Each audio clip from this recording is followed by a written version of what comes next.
Olá, galera. Hoje vamos compartilhar um pouco sobre esse assunto, talvez interessante para alguns que estão na prática, para observar algumas evoluções do paciente. Vamos falar um pouco sobre a medição do índice cardiotorácico na radiografia de tórax, né?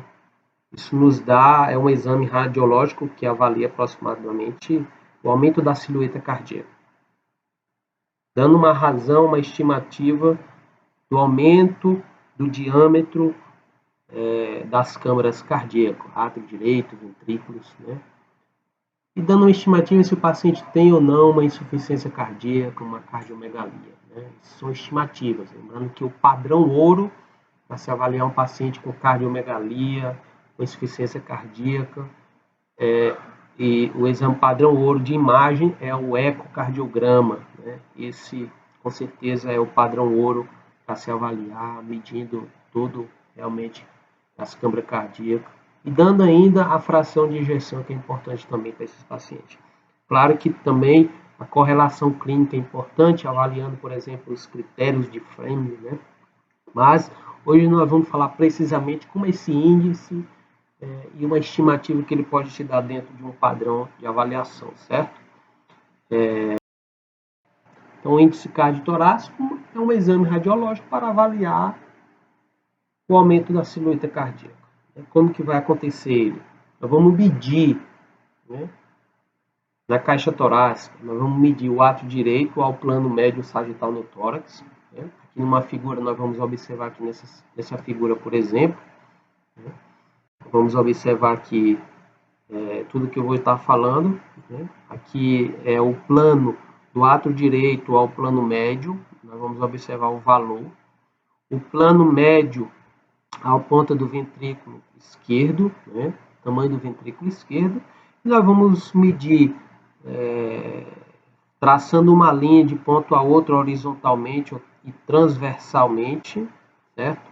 Do diâmetro máximo do índice torácico, de um seio costofrênico a um outro seio costofrênico, certo? É importante lembrar que esse exame pode ser influenciado por algumas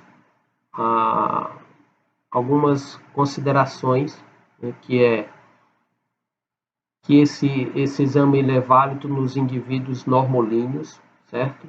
Nos pacientes brevilíneo ou na obesidade, a subida do diafragma ele vai provocar uma horizontalização cardíaca, o coração ele pode ficar um pouco mais deitado, com um falso alargamento da silhueta cardíaca, então é necessário que você tenha essa compreensão. Nos pacientes longilíneos, né, magros, por sua vez, o coração está em posição vertical, com uma redução deste índice, inclusive do átrio direito, ele fica um pouco menor. Né, isso pode te dar um erro, um falso positivo, um erro. Né. E nas patologias pulmonares, né, como nas patologias também de coluna torácica, nos desvios anatômicos, né, então, isso pode alterar a silhueta, os bordos e configurar ou te dar uma falsa impressão que esse paciente ele tem alguma patologia cardíaca, algum grau de cardiomegalia. Então, uma coisa que influencia muito também é a penetração da raio-x, né? A incidência também, né? Uma vez que a incidência padrão do exame de radiografia do tórax é a póstero anterior, porque essa incidência, a parte torácica ou cardíaca fica mais próximo da imagem e isso configura uma melhor imagem, enquanto que a incidência antero-posterior pode dar uma distância maior desse filme, dando uma impressão que o coração está aumentado. Então, esses são alguns fatores que podem influenciar o aumento do tamanho cardíaco, né? Só para lembrar novamente, reforçar que o padrão ouro para te dizer que o paciente tem ou não cardiomegalia é o ecocardiograma. Vamos fazer agora alguns exercícios para te dar uma melhor impressão deste exame, certo? Uma vez que, para avaliar a cardiomegalia, nós temos um padrão de uma tabela. Né? Tanto no índice, como também no ecocardiograma, existe também o seu score. Aqui são os valores, né, do índice cardiotorácico. Né? Menor que 0,5, 50, o índice cardiotorácico está normal. O paciente exclui de causa de cardiomegalia. Enquanto que maior do que 50, eu vou graduando de grau 1 a grau 4.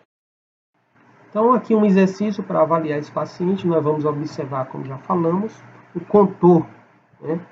Que nada mais é isso, é a chamada silhueta cardíaca, tanto aqui no ato direito, como aqui no ventrículo direito, certo?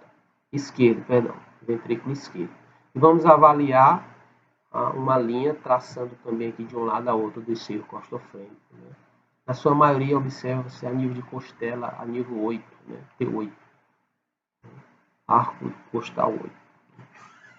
Então, observamos aqui o índice cardiothorácico do diâmetro do átrio direito. Né? Vamos observar aqui o diâmetro que dá 1,1.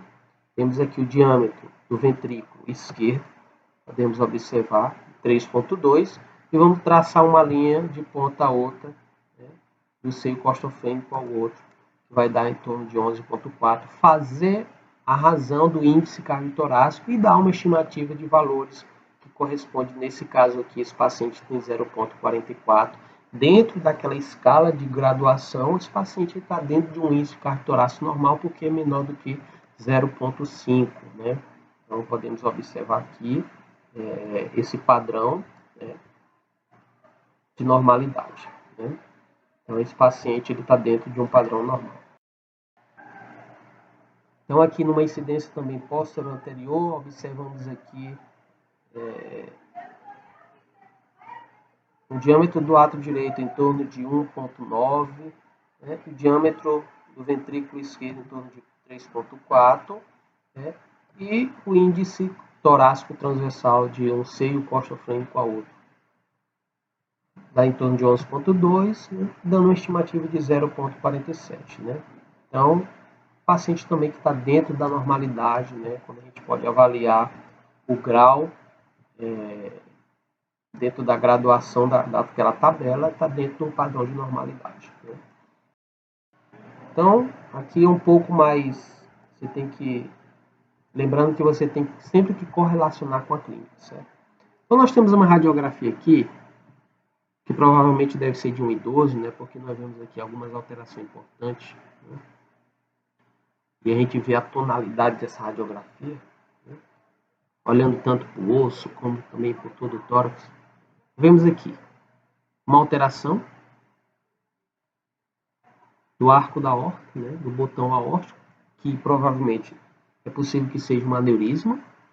Nós temos aqui uma alteração importante, ver a cava superior, né, aumentado, provavelmente uma hipertensão pulmonar já, e isso automaticamente aumenta a câmara atrial. Nós temos aqui também o ventrículo. Agora, para saber uma estimativa realmente se esse paciente tem uma cardiomegalia, nós temos que fazer o índice torácico, né?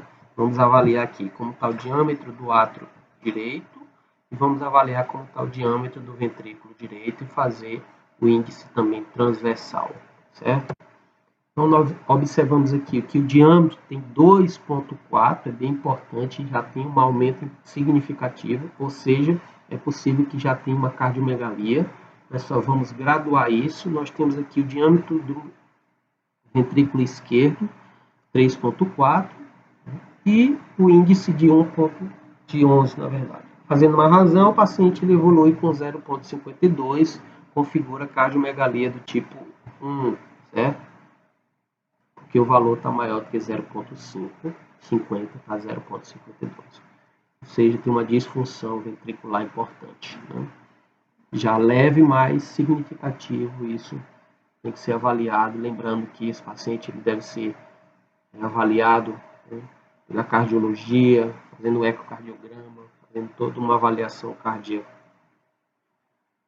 Ok? Então vamos para o caso, né? E a gente já vê aqui de evidente, né, essa incidência, mostrando o aumento da câmara, tanto atrial direita como ventricular.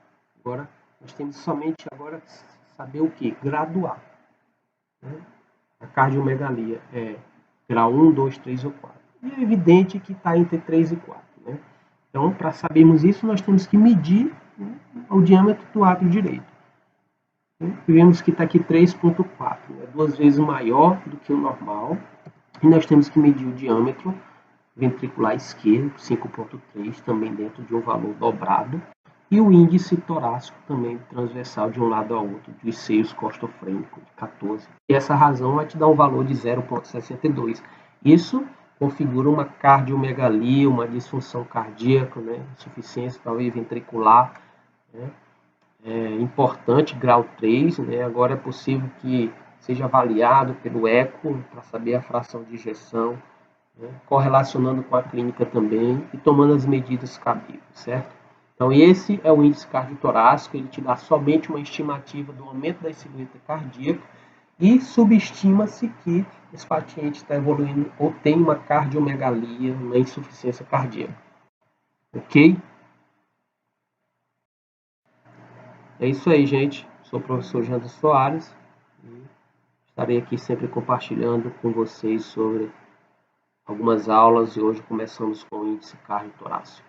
Valeu!